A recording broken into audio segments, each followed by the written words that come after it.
بسم اللہ الرحمن الرحیم۔ السلام علیکم دوستو، کیا حال ہیں؟ سب خیریت سے ہیں؟ ہماری گفتگو چل رہی تھی اسماء عاملہ کے بارے میں، اور آج ہم گفتگو کرنے والے ہیں اسم تفضیل کے بارے میں۔ تو پہلے امثلہ دیکھتے ہیں، پھر ہم بات کرتے ہیں اسم تفضیل کی۔ الاسد اشجع من النمر، الفیل اضخم من الجمل، الحدید انفع من الذهب۔ آپ ان امثلہ میں اشجع، اضخم اور انفع ان کلمات میں غور کریں تو یہ بات سمجھ میں آئے گی کہ ان میں سے ہر کلمہ، ہر لفظ ایک صفت کا صیغہ ہے، یعنی کسی وصف کو اس کے اندر بیان کیا گیا ہے، اور یہ افعال کے وزن پر ہے، یعنی افعال کی شکل و صورت میں یہ بنا ہوا ہے۔ اور ان میں سے ہر کلمہ اس بات پر دلالت کر رہا ہے کہ دو چیزیں ایک صفت میں شریک ہیں، لیکن ان میں سے ایک چیز اس صفت میں دوسری چیز سے زیادہ ہے۔ جیسے پہلی مثال میں اشجع ہمیں یہ بتلا رہا ہے کہ اسد اور نمر یہ دونوں شجاعت کی صفت میں شریک ہیں، لیکن اسد اس صفت میں نمر سے زیادہ ہے۔ ایسے ہی دوسری مثال میں اضخم ہمیں یہ بتلا رہا ہے کہ فیل اور جمل صفت ضخامت میں شریک ہیں، لیکن فیل جمل سے صفت ضخامت میں زیادہ ہے۔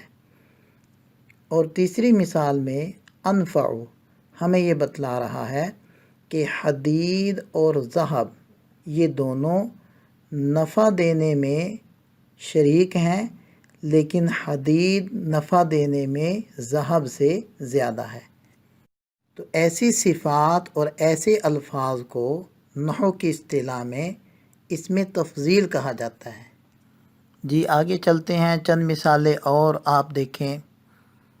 العلم انفع من المال، الشمس اکبر من الارض، الجبال اعلی من التلال، الولد الاکبر ذکی، الدار الکبری جمیلۃ، البقرات الکبریات ہزیلات، الکتاب افضل سمیر، القاہرۃ اوسع مدینۃ فی مصر، رجال العلم انفع رجال، عائشۃ افضل النساء او فضلاہن، مکۃ والمدینۃ اشرف المدن او اشرف المدن، العلماء العاملون افضل الناس او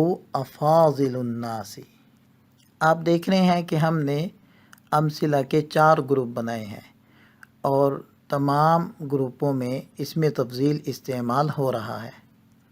اور پہلے گروپ کے اندر اسم تفضیل پر الف لام نہیں لگا ہوا، اور دوسرے گروپ میں اسم تفضیل کے ساتھ الف لام لگا ہوا ہے، اور تیسرے گروپ میں اسم تفضیل نکرہ کی طرف مضاف ہے، اور چوتھے گروپ میں اسم تفضیل معرفہ کی طرف مضاف ہے۔ تو پہلے گروپ میں اسم تفضیل نہ تو الف لام کے ساتھ استعمال ہو رہا ہے اور نہ ہی مضاف ہے۔ اس کو کہتے ہیں کہ اسم تفضیل من کے ساتھ استعمال ہو رہا ہے۔ اس استعمال میں اسم تفضیل مفرد مذکر ہی استعمال ہوگا، اس میں کوئی تبدیلی واقع نہیں ہوگی۔ تبدیلی کس اعتبار سے؟ اس سے پہلے والا جو اسم ہے اس کو کہیں گے کہ ہم یہ مفضل ہے، یعنی اس کو فضیلت دے رہا ہے انفع، اور بعد والا جو اسم ہے المال یہ مفضل علیہ ہے، یعنی اس پر فضیلت دی جا رہی ہے۔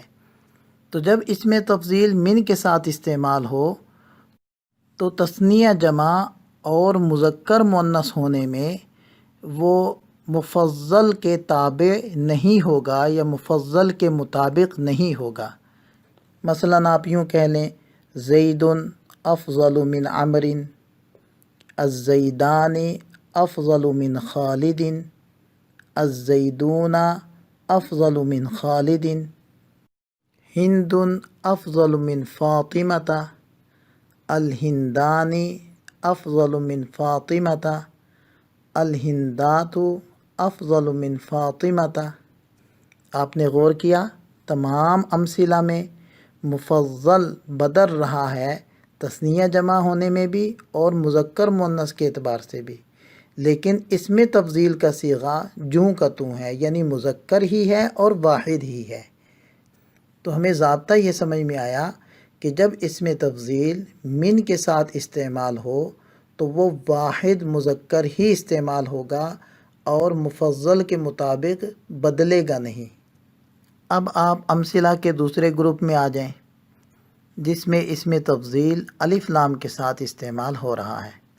تو امثلہ کو دیکھنے سے یہ بات واضح ہو جائے گی کہ اس میں تفضیل واحد تثنیہ اور مذکر مؤنث میں اپنے مفضل کے مطابق بدل رہا ہے، اور اس میں تفضیل کے بعد مفضل علیہ ذکر نہیں کیا جا رہا۔